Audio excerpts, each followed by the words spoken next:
Monsieur, je déteste ce que vous écrivez, mais je donnerai ma vie pour que vous puissiez continuer à écrire.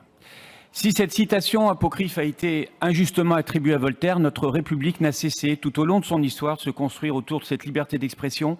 La contestation, l'opposition, la résistance sont l'ADN de notre histoire politique. La lutte contre les despotes, les soulèvements contre l'arbitraire, l'injustice nous ont construit sur un idéal commun de liberté, d'égalité et de fraternité.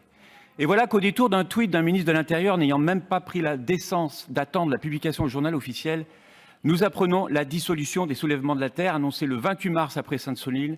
Il aura fallu près de 3 mois pour finalement ranger ce collectif au même rang que les associations fascistes, racistes ou antisémites. Ce qui est sans précédent dans notre pays, à la lecture du décret, nous comprenons que le crime de lèse-majesté était de défendre des luttes et que le terme de soulèvement devait même être exclu de notre sémantique républicaine.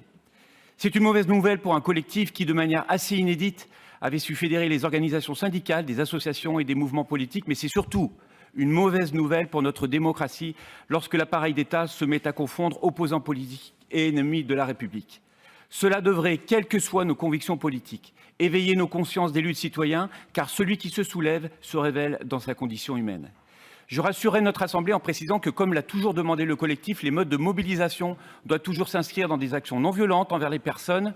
Cela va de soi et pas discutable, n'est pas négociable. Car on confond ici le soulèvement et la rébellion, la désobéissance civile et la violence. Nous sommes tous des soulèvements de la terre, puisqu'ils sont notre identité, ils sont nos racines, ils sont notre tradition, ils sont notre République, celle qui ne se soumet jamais aux puissances économiques qui détruisent le vivant et menacent notre existence.